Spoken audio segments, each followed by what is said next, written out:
कि चाहे वो सेवा है, चाहे सत्संग है, चाहे सुमिरन है, ये प्रेम भाव से करना है और निष्काम भाव से करना है। अगर सुमिरन भी करना है इसलिए नहीं कि दातार से केवल मांगना ही है कि दातार मेरे काम चल जाए, मेरे परिवार हो जाए, मेरा ये हो जाए, मेरा वो हो जाए, इसलिए नहीं।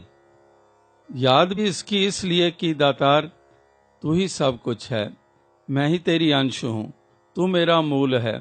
और इस प्रकार से इस निराकार दातार का ध्यान और स्मरण भी उसी भाव से, कामना के तहत नहीं, निष्काम भाव से और प्रेम भाव से।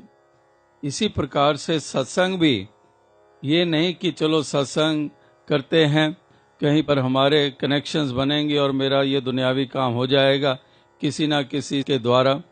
तो इस प्रकार से भी सत्संग भी कोई कामना मन में रखकर नहीं, वो भी केवल और केवल सत्संग की अहमियत को जानते हुए कि ये संगति पार उतारा करती है, ये हमारे मन को बार बार सुंदर विचार प्रदान करती है। तो इस प्रकार से सत्संग भी निष्काम और प्रेम भाव से, और इसी प्रकार से सेवा भी निष्काम भाव से, उसमें कामना नहीं। जैसे कबीर जी ने भी एक स्थान पर कहा कि फल कारण सेवा करे, तजे न मन से काम, कहे कबीर चाहे चौगना दाम।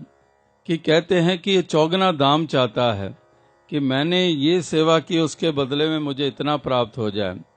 तो वही कह रहे हैं कि फल कारण सेवा करे, फल के कारण नहीं, वो सेवा को समर्पित भाव से अर्पित करता है। और इस प्रकार से ये सेवा करता भी है और फिर किए हुए का मान भी नहीं करता है कि मैं करता हूँ। जैसे पहले कहा कि लगातार अभी भी आपने पढ़ा कि तू करता है जगत का, तू सबका आधार, कि तू करता है, मैं करने वाला नहीं हूँ। अपना किया कछु न होए, करे राम होए है सोए। कि दातार तू ही करने वाला है, ये दातें भी तेरी हैं और कर भी तू रहा है, नाम मेरा हो रहा है, मैं क्या देने वाला हूँ किसी को, ये तू ही है जो तेरी कृपा है। यानी कि सेवा एक तो निष्काम भाव से कर रहा है, ऊपर उसको करके उसका मान भी नहीं कर रहा है, बड़ी सी बड़ी देन देकर भी फिर भी खामोश रहकर दातार का शुक्र कर रहा है।